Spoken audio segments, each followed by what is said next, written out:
Simple സെൻറ്റൻസുകൾ പഠിച്ചിട്ടുണ്ടായിരുന്നു അല്ലേ?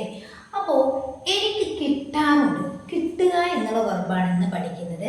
കിട്ടുക get ആണ് അല്ലേ?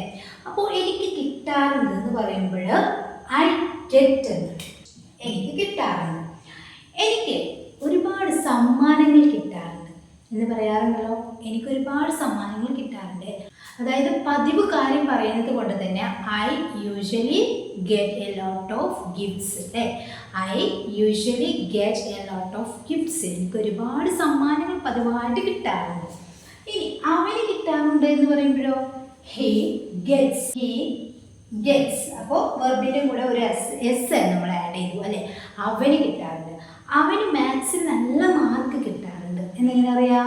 He gets good mark in maths.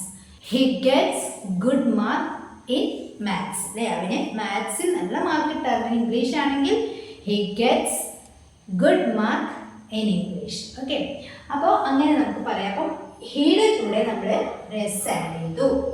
അവർക്ക് കിട്ടി. ഇവിടെ സബ്ജക്റ്റ് അവരല്ല, പ്ലൂറലാണ് അല്ലേ? അവർക്ക് കിട്ടി. അപ്പോൾ ദേ ഗോട്ട്. ഗെറ്റിന്റെ പാസ്റ്റ് ഗോട്ട് ആണ്. അപ്പൊ ദേ ഗോട്ട്, അവർക്ക് കിട്ടി.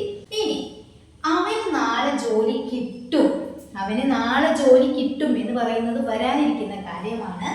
സോ എങ്ങനെ പറയും? അവനാണ് സബ്ജക്റ്റ്. ഹി വിൽ ഗെറ്റ് അല്ലേ? ഗെറ്റ്. അപ്പോൾ വില്ല് വരുമ്പോൾ V1 ഫോം ആണ്. He will get a job tomorrow അല്ലേ? He will get a job tomorrow. അവന് നാളെ ജോലി കിട്ടും. ഇനി നിനക്ക് ബസ് കിട്ടിയോ എന്നിങ്ങനെ ചോദിക്കുക. ഒരു ക്വസ്റ്റ്യൻ ആണ്. Did you get the bus? Did you get the bus? Bus കിട്ടിയോ? ഞങ്ങൾക്ക് സമ്മാനം കിട്ടിയില്ല എന്നെങ്ങനെ പറയും? നെഗറ്റീവ് സെന്റൻസ് ആണ്. ഞങ്ങൾക്ക് സമ്മാനം കിട്ടിയില്ല എന്നെങ്ങനെ പറയും എന്നുള്ളത് നിങ്ങൾ താഴെ കമന്റ് ചെയ്യുക കേട്ടോ. അപ്പോൾ കിട്ടുക എന്നുള്ളതിന്റെ വെർബ്സ് ആണ്. അപ്പോൾ എപ്പോഴും നമ്മൾ സിംഗുലർ സബ്ജക്റ്റിന്റെ കൂടെ ഒരു പതിവായ കാര്യം പറയുകയാണെങ്കിൽ അവിടെ നമ്മൾ എന്ത് യൂസ് ചെയ്യുക? വെർബിന്റെ കൂടെ എസ് യൂസ് ചെയ്യുക. Okay, thank you.